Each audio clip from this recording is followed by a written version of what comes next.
This is Retail Voices, the podcast where leaders from the world of retail and outside of retail talk straight about what really works. Insight, innovation, and the human side of the industry all in one place. Hosted by Mark Lack. That's me. Let's dive in. Hi, Max, and welcome to Retail Voices. Hi. Good to see you. It's really good to have you here. In this episode, we're going to start talking about a part of retail that everyone depends on, but few people truly understand: planning.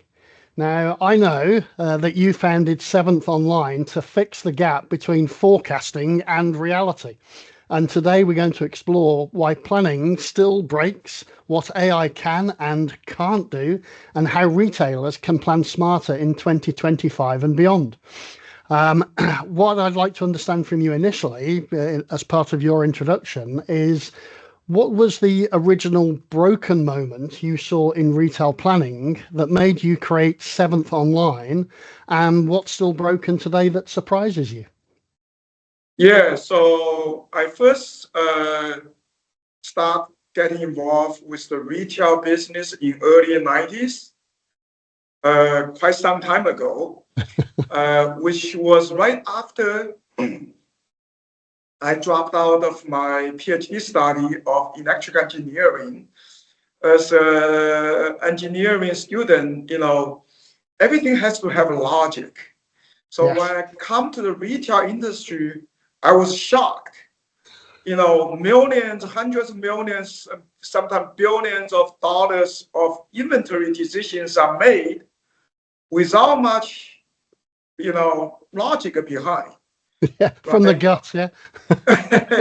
So as a result of that, the retail industry has been, suffering with this insanely low margin reality. Right, low margin contribute back to lack of technology, lack of smart people, and that result again into a low margin dilemma. So this is like a dark cycle. So that get us to think how we can contribute to the industry by improving the logical part of the business. Why we call 7thonline in New York City, 7th Avenue also stands for the Fashion Avenue, right? In a very small neighborhood between Times Square and the Madison Square Garden, there are about 10,000 brands. They set up, offices, showrooms along that neighborhood. So our initial intent is, hey, if we can bring them online, right?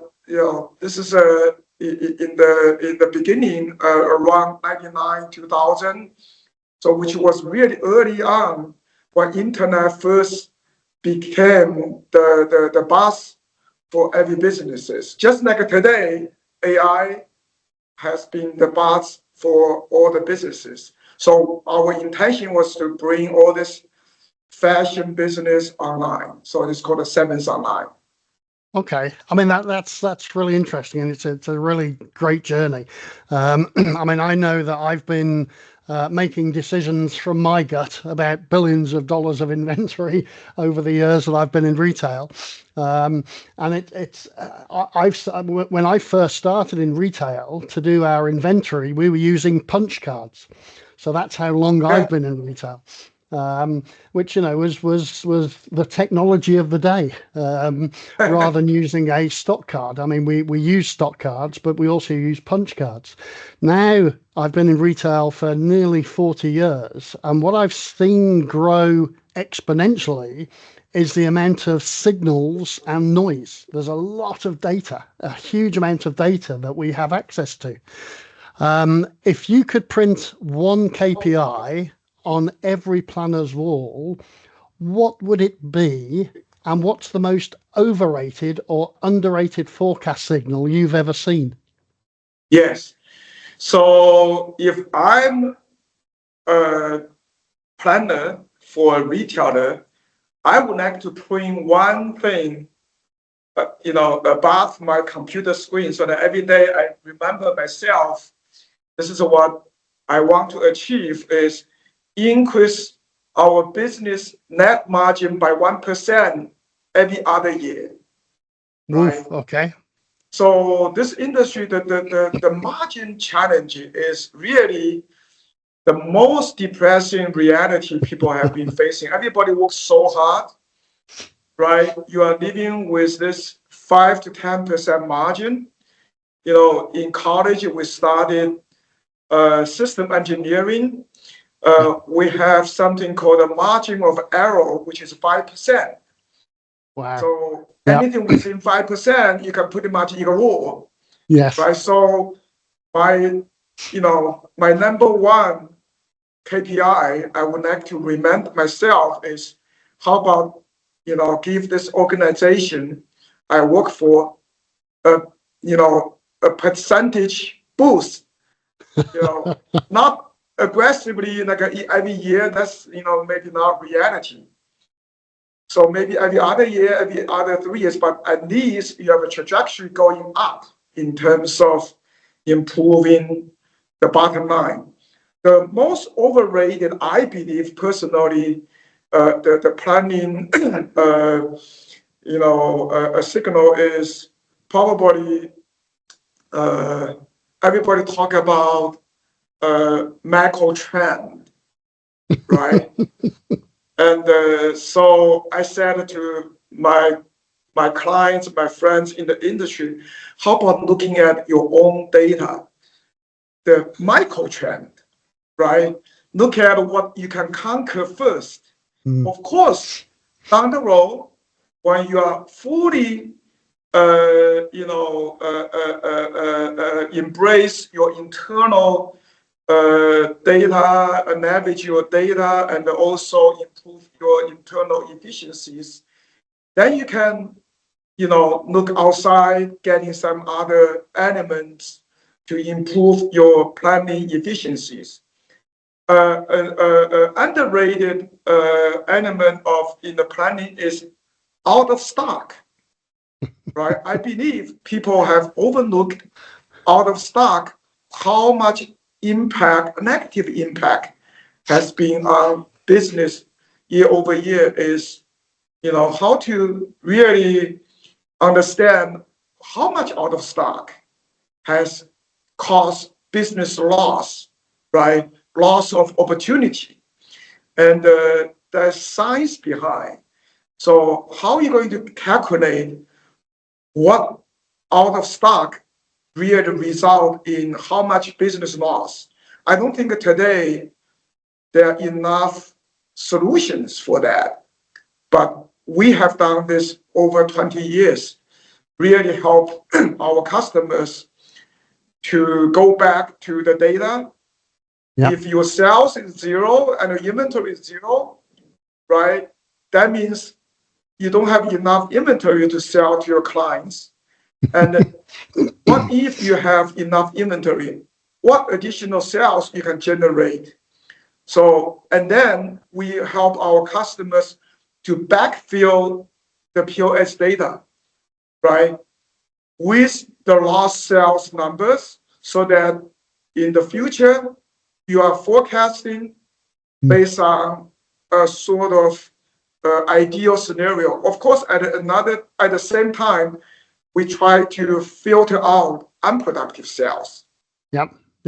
Like a heavily promoted, sales, right? Those things shouldn't be in your numbers. Umbrellas because it was raining last week are not going to sell this week because it's sunny. Yeah. Yes. So anyway, those are the things we believe. I mean, I don't know if everybody else also believe in that. Yeah. I mean, availability. When I started up Retail 101 online as a podcast show, it was the second podcast that I actually did was about availability. And it's something I've noticed around the world when I've been traveling and working in different countries, that people sort of forget about availability because customers become sort of immune to it almost, and they sort of accept a certain level of non-availability because your retail store, especially as a grocery store, becomes very convenient because you're just around the corner. So the retail grocers tend to play off availability against convenience. And maybe the customer will take a different pack size or a different brand or something else. So they have alternatives rather than actually giving the customer what they want. But over time, that builds up in the customer's mind and they get very frustrated. So therefore, it's good that you've mentioned the underrated forecast signal as availability, because it's one of my very specific bugbears across the whole of the retail industry, because people don't seem to care as much about it as they should. Yes. Okay, so again, I mean that's interesting because we're talking about the systems that can be put in to look at these things. We're coming from the perspective. I'm coming from very much the old school of the human person, the HI versus the AI. And if I hear a lot of people talking about AI will fix planning, AI will fix everything, allegedly. We will see. But in your experience, where does AI truly outperform humans, and where do humans still have the edge? Yes. So the advantage of AI is it can crunch large number of data very fast. That's what human brain cannot, compete with. But we always believe, in our business, our slogan is science and art, right? Yeah. AI is the science, human is the art. So the art came from merchants' experience, their read in terms of the consumer trend and their understanding of the supply chain and all kind of things. AI may not have, as of today, the privilege to understand yet. Mm-hmm. Yes. Right? So how to really combine the science and the art is very, very important. And oftentimes, I just read a very interesting article. One morning I get up, that's my early morning read. The subject is, if you want to kill a business, let them fully taken over by algorithms, right? Ouch. Yeah, so that's what mistakes made by some very miserable stories. Yes, yeah. Well, I mean, I did an article recently, or a YouTube news report recently, about the Anthropic experiment. Did you hear about that one? Where they let Anthropic AI with Claude basically run a simulated store. The whole thing. Absolutely the whole thing. And of course, it relied on lots of discounts. It went down the route of ordering tungsten bolts for some reason and all this kind of malarkey, and bankrupted the business very, very quickly. And the way I see AI to a degree is that AI is almost the brain that we would like to have access to as a human, because we have lots of information in there, but we just can't process it fast enough, whereas AI can. So let AI do that, but then the human bit is the heart, because retail is still about human beings and about human connections and about speaking to humans and about solving humans' problems. So if we can actually find a way to put those two things together, and again, I think I get a lot of people talking to me about AI at the moment. And one thing that we still need to get across to the users is that it's a tool that you can use. I've seen lots of people who are completely against AI, which is a shame, because they're going to lose out. They really are going to lose out. I mean, I use AI extensively in a lot of different things that I'm doing at the moment. But ultimately, I use it as it's supposed to be used, which is a tool to make my speed increase. Some of the things I'm doing at the moment take me 5 minutes instead of 2 weeks, and I think that's what people need to think about, is that it speeds up the work that would have taken you longer, and it allows you access to greater insights than you would normally have, because it would just take too long. Yes, absolutely. And we've been doing this. AI really started in the 50s. That was the earliest, a point of AI. So our science team has doing AI research for decades. Our chief scientist, he was the head of AI practice for a very large, reputable, consultancy firm, and we've been doing this since 20 some years ago, iteratively, right? So there are a lot of benefit AI can deliver to the retail industry, but Yes, retail is a very creative business, right? The yes, human element can never be ignored, right? So the tricky part is how to combine the AI advantage and the human advantage. This is the, yes. It's almost like we need to put AI in the background and still put the human in the foreground. I think that's that's the way right. I would look at it. That's right. Yeah, yeah. Um, Again, we can talk about AI, and AI's coming. AI needs to be fed stuff. We need to feed it all the time. And again, I've been to 20 different countries now and worked around the world in different countries. And one of the things I've noticed is that most retailers have very messy data. I mean, really messy. Every new IT head or CEO or COO, whoever comes in, decides that they have the best way to structure the data. So it ends up disintegrating and degrading over time.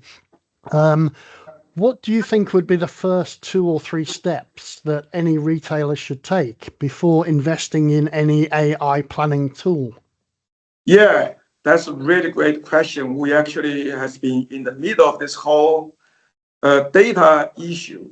So, we believe, and we have done this with every single client, is first of all, retailers have implemented many different systems, ERP, PLM, logistic, BI, all kind of systems. And each system has their own version of data.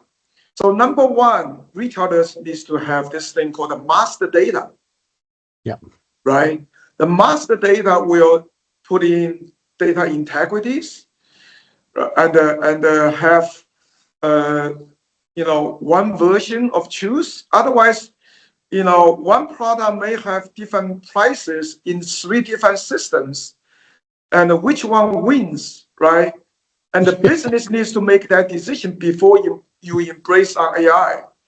So that's number one. Number two, so even after you implement the master data, in your data, there are anomalies. Like for instance, if a tourist bus came to your shop in July during the peak season, empty your store, what does that mean for the future inventory? Right? That's what we call a white noise. Yes. Shouldn't be considered, right? Those kind of things needs to be taken care of first, right? And again, as I said earlier, lost sales, out of stock, needs to be backfilled into your data. Yeah. Yeah. And unproductive sales needs to be filtered out. Like all this, that's number one. That sets the baseline. Right. Yeah, I mean, even a few years ago, I was working for a large retailer based out of 3 countries in the GCC. And one of the things we started doing was looking at availability, but not just is it in stock or out of stock. We started looking at 12 different dimensions of availability, which actually included part of the planning part, which actually told us when the store placed an order for a product. Did they place an order for the product after it went out of stock, or did they place an order for the product whilst it was still in stock? So it was a double red. It was out of stock and they hadn't got an order, and they didn't place an order until after it went out of stock. So they didn't even notice it went out of stock. So it's putting all these systems in place. But even before we could do that, we had to spend a lot of time getting the data itself right, because I think there was one subcategory where one brand name was spelt 8 different ways. Yeah. Just something as simple as that, because how do you do a search if you don't know how the different people have spelt it? So we had to start out by having very standardized nomenclature to make sure that if we spelled something this way, we had it as the full name, and then we had an authorized shortened version of it. And even for things like colors, we use the international standard for colors as to how you have it as a full, and then how you shorten it. Because I've seen some really interesting ways of spelling words. Yes, you point out the out of stock. Why should retailers reorder? We have tools to help retailers to forecast out of stock date. Yes. Right. You backtrack from that, and then you have to look at your lead time, right? And then you have to place order before the lead time. Otherwise, you're going to see you're going to see a problem. You're going to have this disappointment. Consumers come to your store. Right? Well, we used that was our second measurement. So the first measurement was always, is it in stock or out of stock? So a simple more than 0 or 0. The second measurement was what we called POOS, which was potential out of stock. Yeah. And we would look back over time. It would calculate how much we sold, how much we ordered, how many times it actually went out of stock in that given time period. And then we'd calculate forward and say, okay, this is going to be out of stock in X number of days. And we linked it to the product type as well, whether it was a fresh product, an ambient product, or a non-food product. And this was, let's say, 5, 6, 7 years ago now. And that was with, believe it or not, that was all in Excel at the time, because we didn't have the AI tools to do it. Now I can take my data, I can just throw it into even ChatGPT at the moment and say, what does this look like? It gives me a very basic response. But I would have loved a proper tool that I could have used sitting in my data that constantly looked at it and said, okay, spit out the answer for me and then take an action. Because again, it still required some human actions to actually extract the data, do the calculations, present it and show it to people, but people still had to do something. If the AI could sit in the background and actually do that for me, that would be amazing. Yeah. Okay. The other one, which is another bit of a pain for retailers, and more so for online and fashion retailers, is about returns and reverse logistics. Because how do we feed in data, and we get it as well for seasonal stuff. So if we're looking at Christmas this year, I need to look at Christmas last year and the Christmas before that. The part of the problem with this is that things change, colors change and styles change, and everything, it's not exactly the same. Yes, a coat is a coat is a coat, but this season might be purple and pink rather than blue and green from last year. So how should things like returns data feed into next season's buys? Because especially fashion industry is notorious for returns from an online perspective. Yeah. So that's a great question. We're actually dealing with one particular client case. Year over year, we learned from their data they have about 20% returns. Ow. That's so we are debating with them. We are trying to understand. There's a couple of ways to handle it. Do you consider returns as demand, right? So some people use a different strategy to handle consumer demand. If you completely take out the returns, we have options for our clients.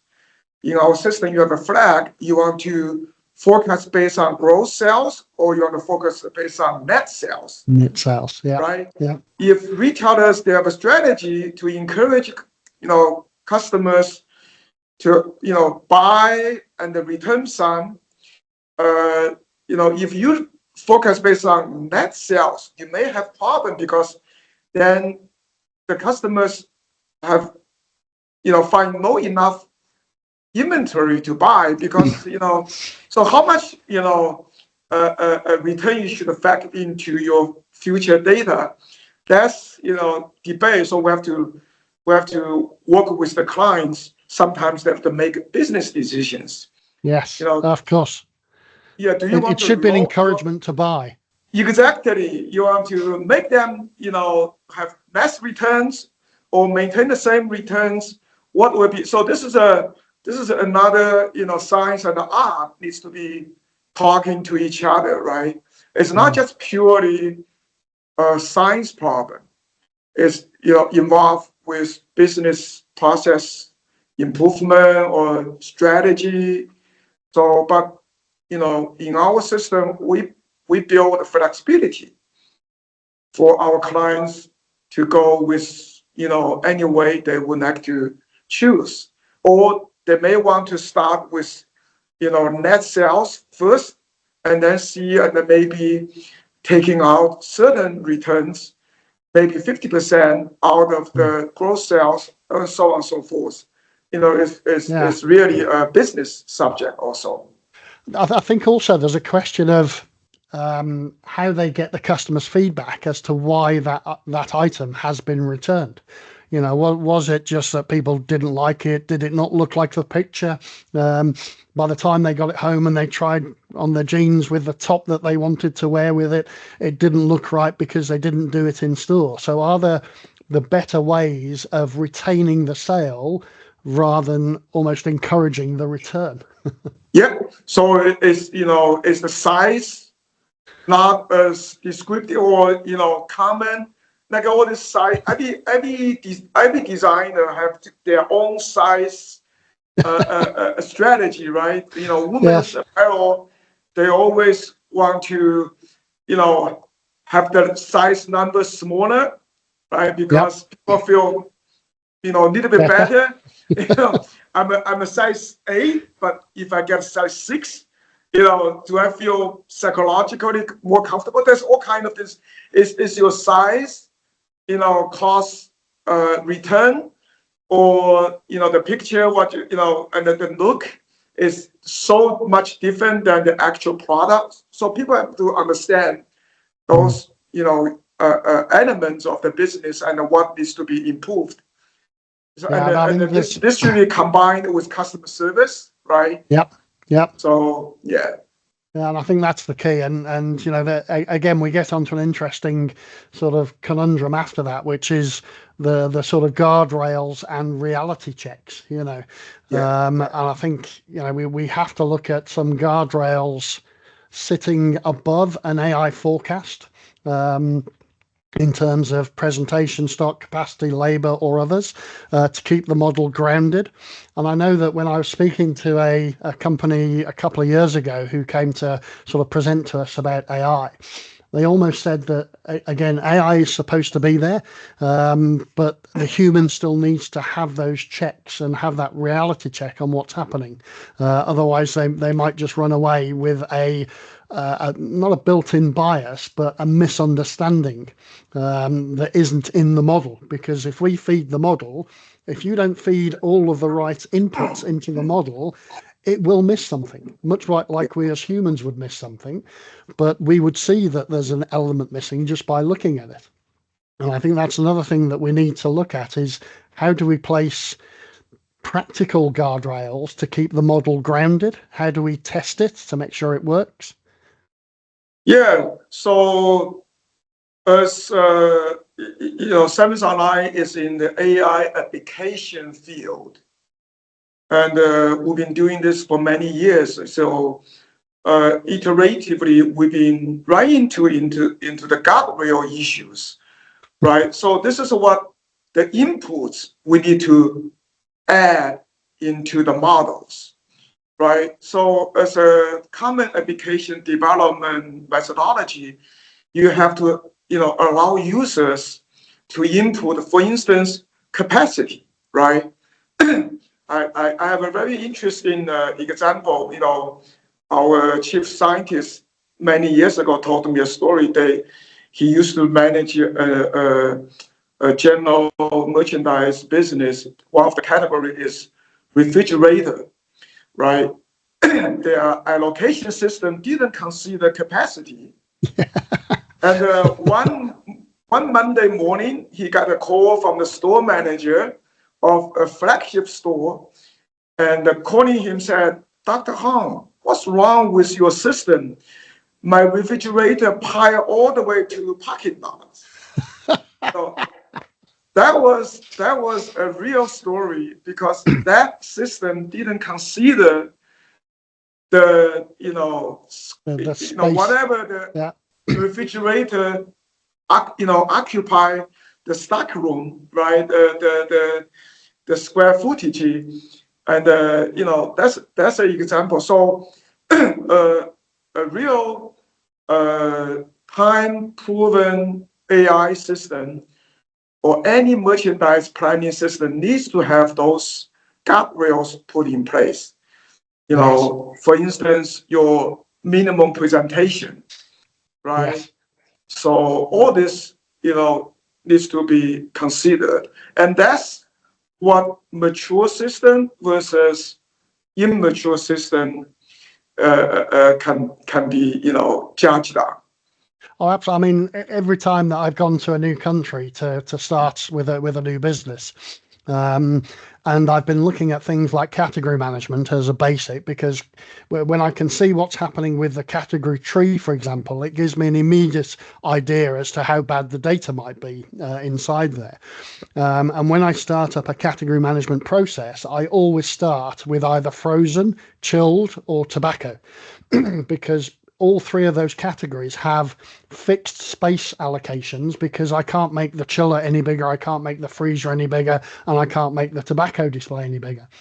So I tend to start with one of those three, and actually I tend to start with frozen because that gives you an immediate insight into what's happening within a category.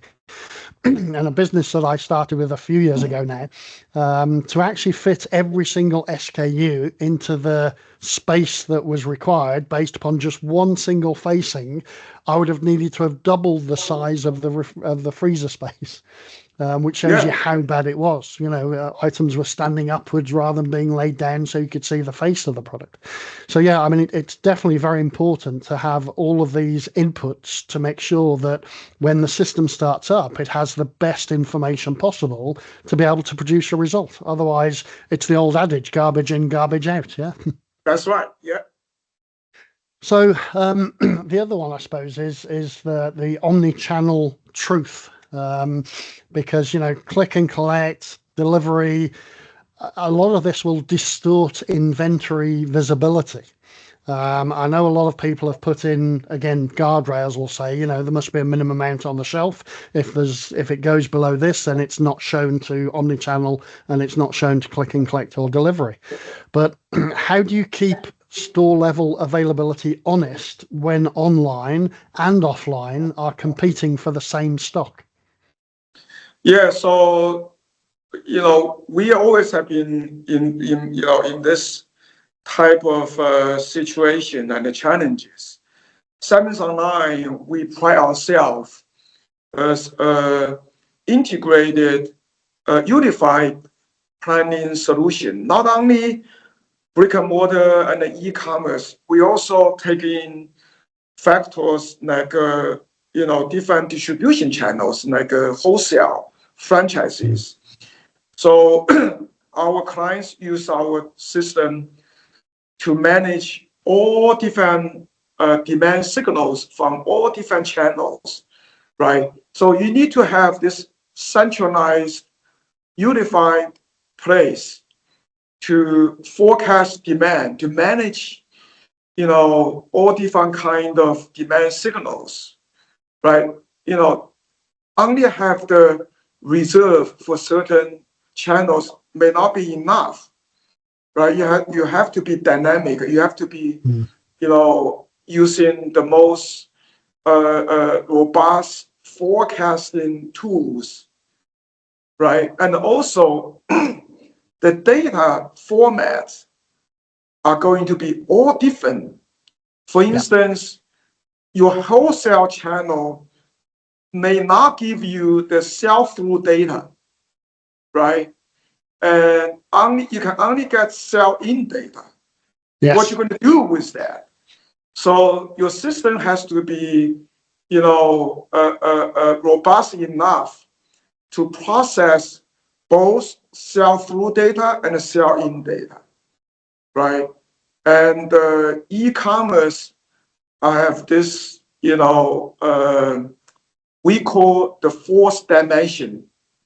Okay. Basically, e-commerce is promotional heavy, right? Oftentimes a banner can trigger, sales, right? So how you can really, build a data model, factor in all these different, data elements.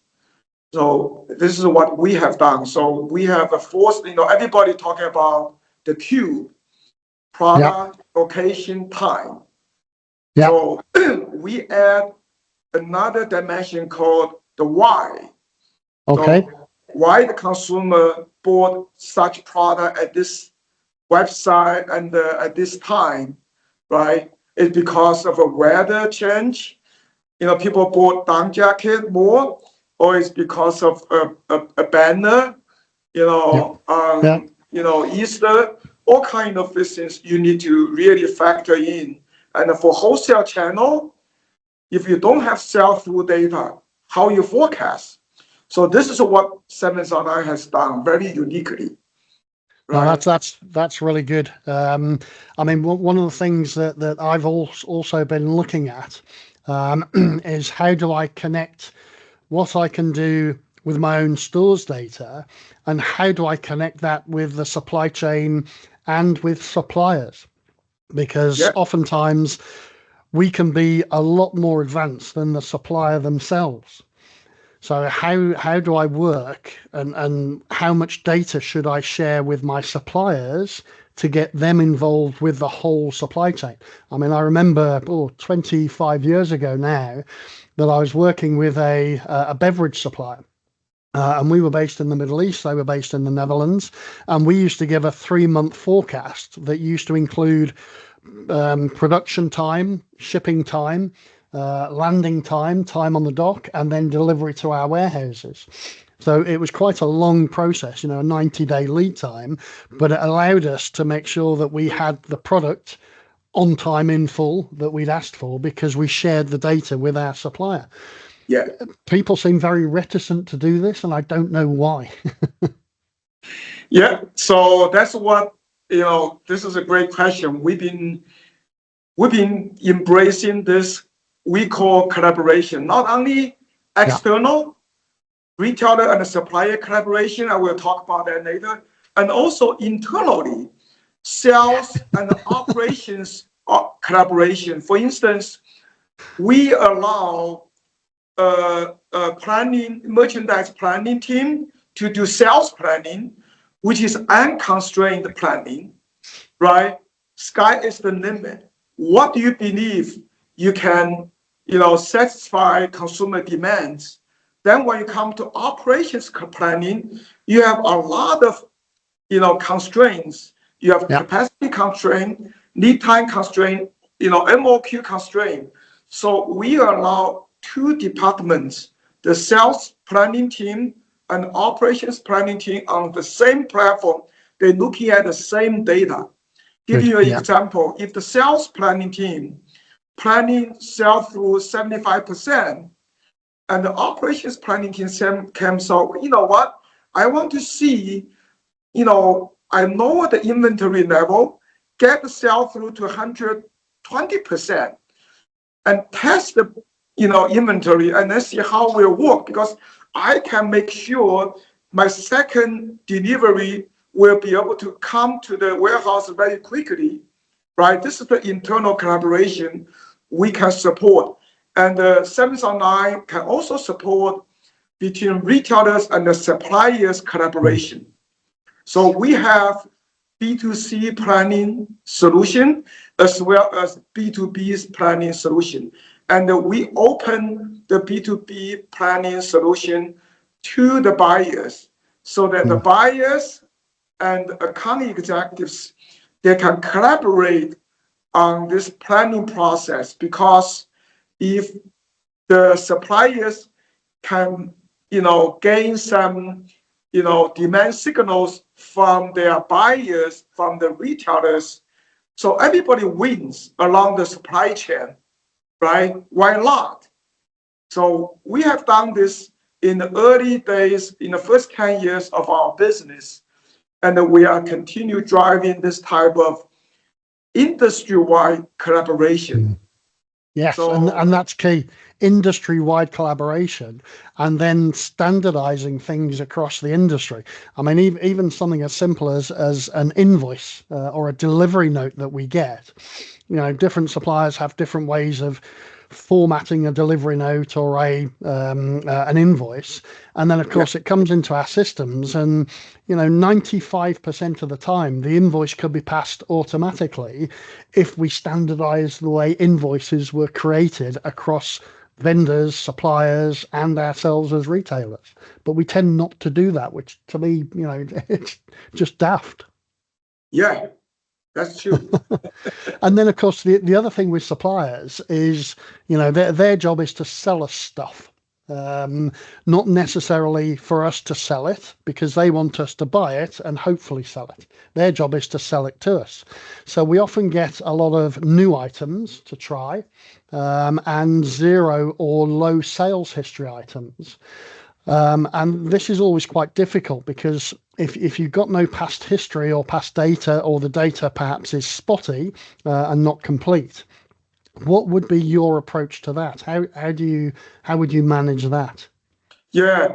So 7thonline as a company, we actually, very brave. We didn't start with CPG business. CPG, pretty much 90% of the products has history, right? Yes.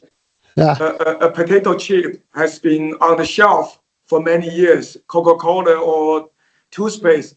We start with the fashion segment of the retail industry. 70-80% of the fashion products have no history, Yes. right? Yeah. So we actually took that challenge on during the early days of our business. Today, we do have CPG clients, CPG products, but our core competence has been, built around forecasting the newness, right? So there's ways to do it. Today, AI is very mature. We embrace early on this methodology called case-based reasoning. Okay. So that's to forecast a brand new data, brand new product based on 2 data points, right? And if you have 4 data points, 4-week sales, it's much easier using regular statistical methods. But when you have mass data, this happens with some fashion methods, like they want to test the product for a couple of weeks and then place secondary purchase order based on the test results. So you need to react really fast, right? Like Zara in the early days of Zara's business. So we deploy this methodology called case-based reasoning, which is a subset of AI approach and machine learning. So, and that's our core competence. We do fashion forecasts the best. Wow. That's our foundation. So that's amazing. I've been in some fashion businesses, and I've had fashion as a category within the store, and it's always been the most difficult category to manage. Everything else has some regularity to it, but fashion is I sort of call it the wigging of categories. It's when it's gone, because I've got this color t-shirt in this week and I might have it for 6 weeks, and then all of a sudden the t-shirt design changes and we've gone somewhere else. So to be able to start forecasting some of those going forward is just amazing. And that sort of leads me into the next question, because I'm of an age now. I've been in retail for 40 years, and I love tech. I've got no problem with tech at all, and I'm certainly not a technophobic. I'm not a Luddite in any way. But obviously, retail across the business is about people. It's about human connections, whether it be the employees and the customers. When I look at my peer group, we're all veteran merchants. We're all veterans. We've been through stores, we've been through district management, we've been through directorships, we've been through the CEO route. How do you get us? Because we're instinct based, yeah. We basically run our business sometimes from the head, but also a lot from the heart and also from the gut. We run on instinct. How do you move us from this instinct-based model to a model guided by AI decisions without losing that morale? Because again, when I talk to people about this, there is that fear of losing control, fear of losing their job, fear of losing their own prestige because I have all the knowledge in my head. And of course, this could kill any transformation before it even gets off the ground. So how do we make sure that we give a level of comfort to this older group that possibly are the ones also making the decisions about this?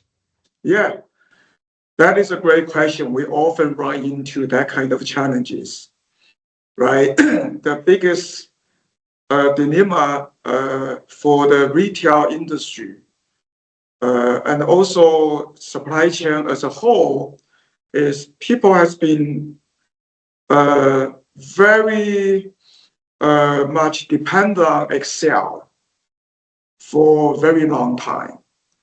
So first of all, we build a system with the look and the feel, just like Excel. We call Excel-like. Okay. Why we do that? So because we understand people are very comfortable with Excel, you need to gradually moving people off from Excel. Over the years, we always tell our clients, Excel is not a solution. No. It creates data silos. Not even mentioning, data errors. Organization cannot inject disciplines throughout the company. Everybody get their own formulas. Everybody get their own, data sheets. And you can never achieve single version of truth. Yes. And, well, I had to stop people using Excel to create their own presentations and data, because you've got the guys in category management produce a certain amount of data in the way that they formulate it, and then you've got the guy in sales who are doing it a slightly different way. So it looks as though from the sales perspective it looks as though merchandise are at fault, and from the merchandise perspective it looks as though sales are at fault because they were using a slightly different version of the truth. And that's I started that as well. It's one version of the truth is what we need. So if you need anything created in Excel, then it has to go through the planning department or through the analytics function. Yeah, and another practice we have been embracing is, you cannot give people a black box, right? And merchants are very, experienced with the industry. You got to explain to them. You have to have tools for them to understand, why this number is, developed by the system. So we always, spend time, sometimes days and weeks and months. So we always believe this is a partnership, right? you cannot tell the merchants take it or leave it, right? You know, jump on the bandwagon, and otherwise you will be left behind. No, you can't do that. So we spend a lot of time, our teams here, every day.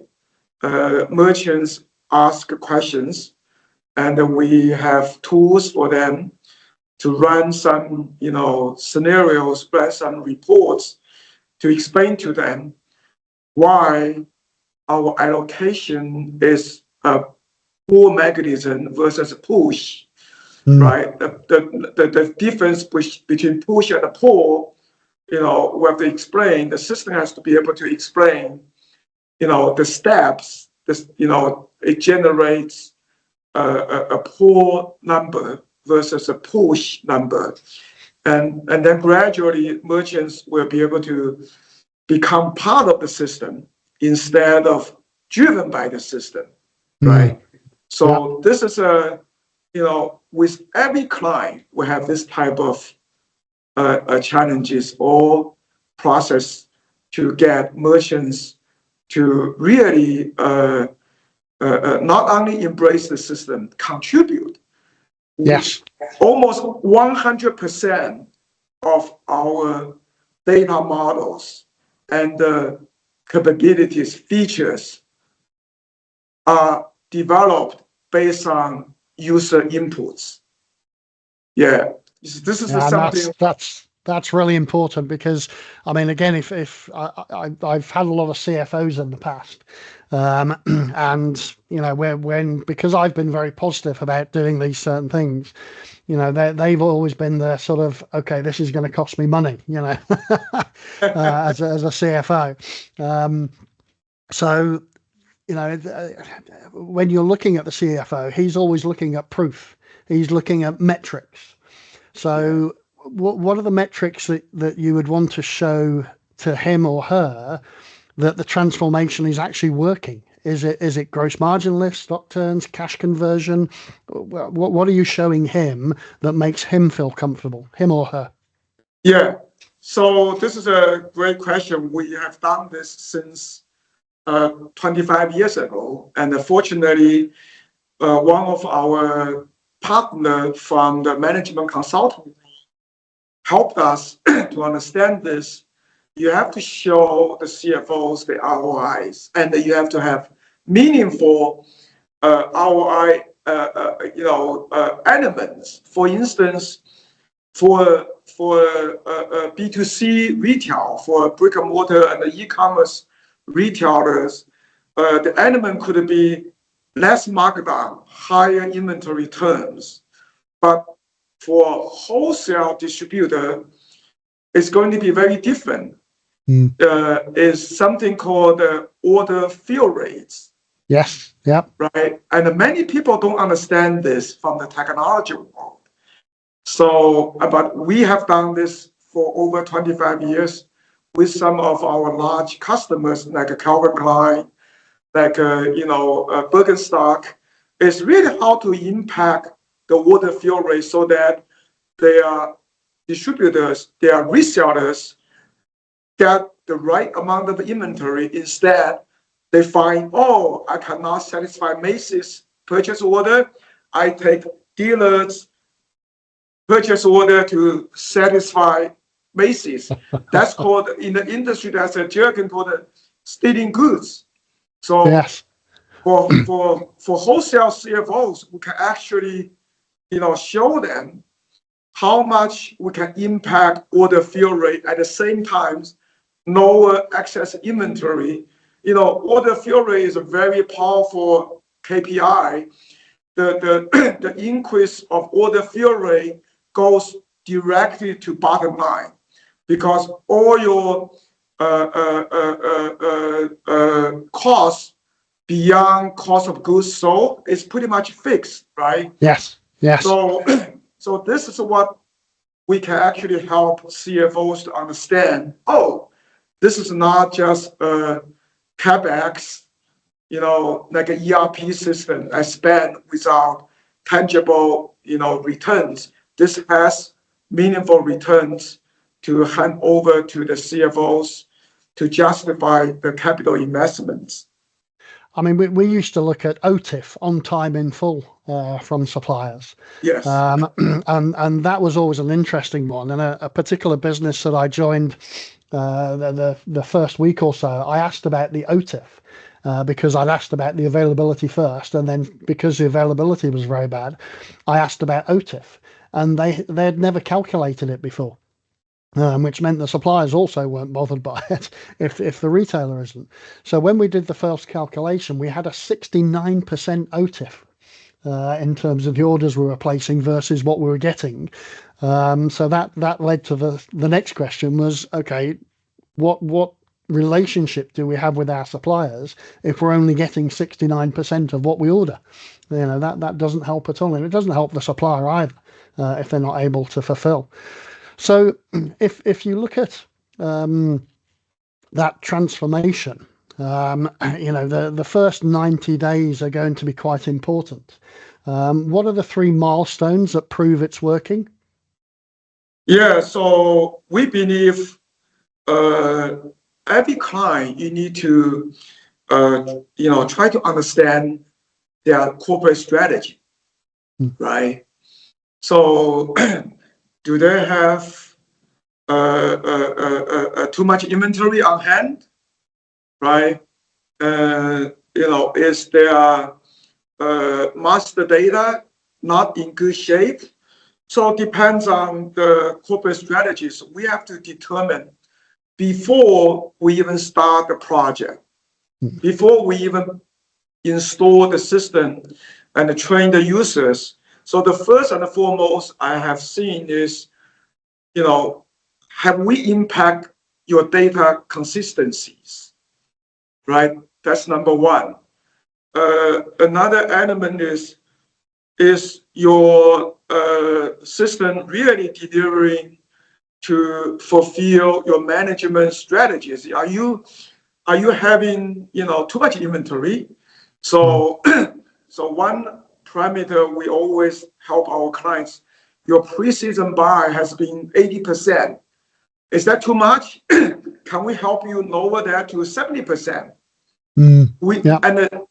That if without a good tool, lowering 80% to 70% is a very dangerous proposition.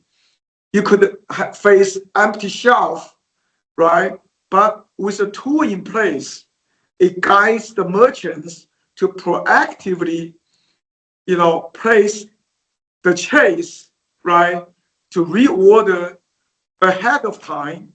Do you have that kind of process, in place to embrace a more nimble supply chain, right? That's another, and that goes back to the finance team as well, because again, the order cycling must tie into what the finance team has in place to ensure they can actually pay the supplier on time if they're ordering X percentage of their seasonal goods up front. Yes. So by lowering 80% to 70%, your initial purchase order may be smaller. You have to go back to your supplier, right? And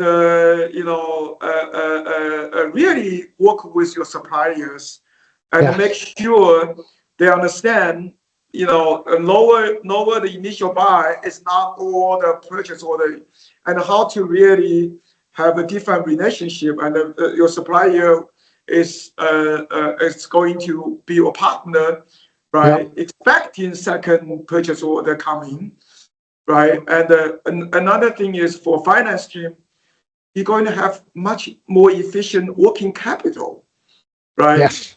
You don't need. Let's say you do $100 million buy initially, you got 80 million out of the gate. Now you only need to spend 70 million, right?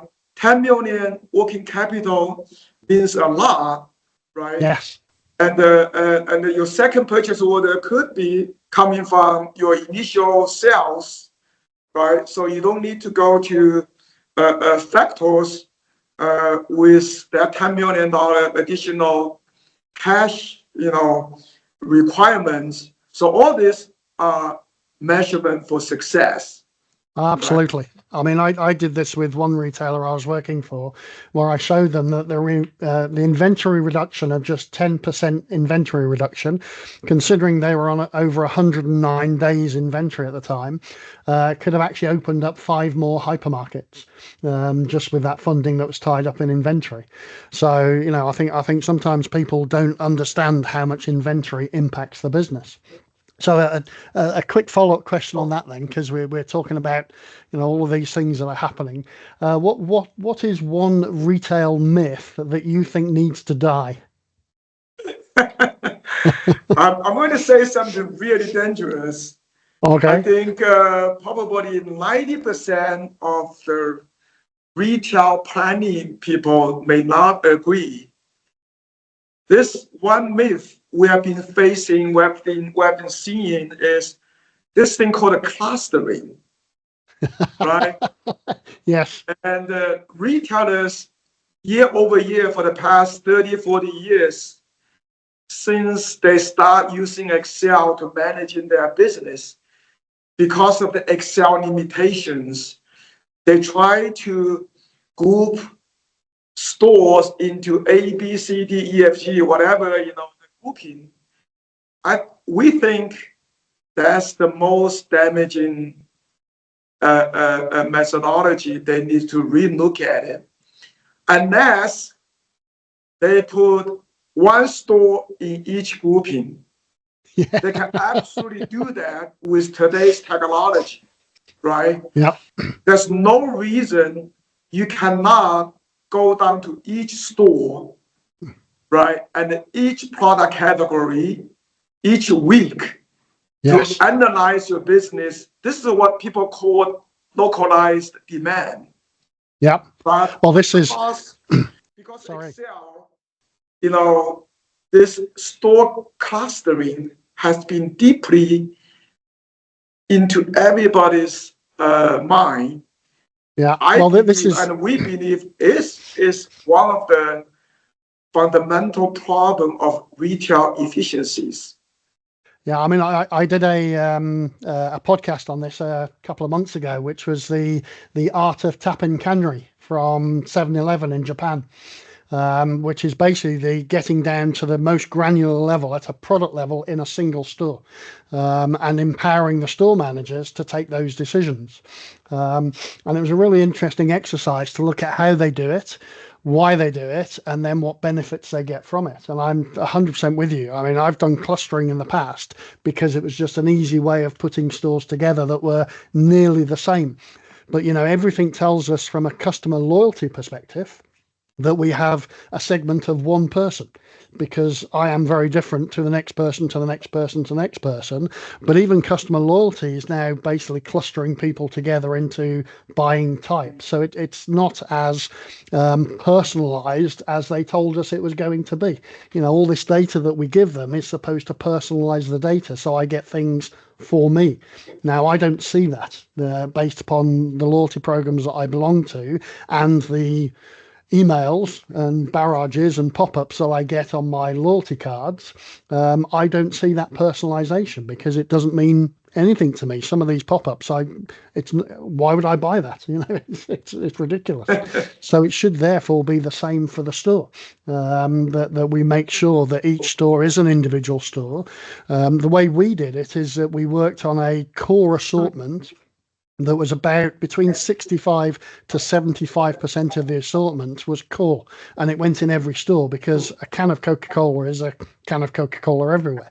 So every store has a can of Coca-Cola because that's what they will sell. But maybe one store will sell cherry vanilla Coca-Cola, another store will sell diet Coca-Cola more. That's where you have to get a bit more granular in the data to make sure that you're putting things in the store that customers are going to buy, not just because that store is 120 square meters on a petrol station and this store is 120 square meters on a petrol station. We had 2 stores in Dubai that were both the same brand name. They were both the same format. but they were in different areas. So in one area, the price of an apartment to buy was 800,000 dirhams, and in another area, the price of the apartment was 3 million dirhams. Now, what we found was that we sold a lot more Fiji water in where people were spending 3 million dirhams on an apartment. So I couldn't have had the same product assortment. I had the core, which was a bottle of water. But then outside of that, I had to make sure I had, a lot more space for Fiji water in that location and a lot less space in this location. Now, if we didn't treat them differently, we wouldn't have had that. So each store was the same, but it was standalone. Yeah. So I mean, we know year over year, our data model can tell you, you got to take a demand-driven approach. Demand is consumer, so you want to get as close as your consumer, right? So a store's demand are determined by the consumer demographic need or work, around, maybe people talk about 3 mile radius or 5 mile radius around the store. I mean, the consumer determine the demand of that store, and AI is perfect to analyze that demographic, right? Yep. So, even you have the same number of consumers live around one store, but their education background, their cultural background, I mean, it's all going to drive the granular level differences between each stores, right? Yes. So AI is perfect to slice and dice those consumer segmentations, understand what will be the best assortment mix for each store. So that, 100%. I mean, we can also support clustering as a viewing mechanism, not as a demand analysis element, right? So you got to go down to each product category at each store location and really 100%. understand the localized demand. 100%. Okay, that's great. So I've got my final question for you. As always on my Retail 101 online podcast, I like to try and break things down into 3 simple things. So what 3 simple things would you like the audience to take away from today's session? So, first, again, we've been in this business for a long time. And retailers really needs to be very determined to find the ways to drive up more profitabilities. And the profitability comes from customer satisfaction, right? So how to, front and center, we heard from retailers talking about, we get to be closer to our consumers, understand our, consumers. How you do that, right? Without a proper tool, you can do that, right? Because it involves with large number of data, right? So, start with embracing technology. Today, AI is probably a wake-up call for a lot of retail executives, and also it's very good for people to rethink what retailers business is supposed to be. Shouldn't be a low margin business, and should be very rewarding, right? So number 2, data, right? Really, I mean, everybody has tons of systems. One retailer came to us. This was probably 15 years ago, when this thing called the big data became the bots. and they hand us a project plan. They had implemented over the years 200 different systems. I'm not kidding. This is one of the largest consumer appliances and consumer electronics retailer company, very famous. I don't want to name the business. They had implemented 200 systems over the years, right? Wow. Yeah. So they contract one of the largest consulting firms, and this consulting company approached us.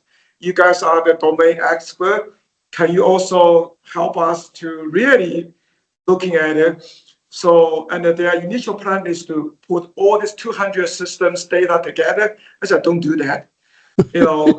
And there's an analogy called find needles in a haystack. If you put all this data together, you're essentially making the haystack bigger, right? Yes. And it's a haystack of needles. Yeah. So in fact, big data is counterintuitive, is to really instill the data to small data, right? Yes. So that you make your haystack smaller. So that's the example of how the retailers can be smart about their master data to have more logic in the data, right? The third is change management, right? Don't think you get the best tool in place, right? And the people will be able to manage the tools. Really have a very good roadmap in the very beginning.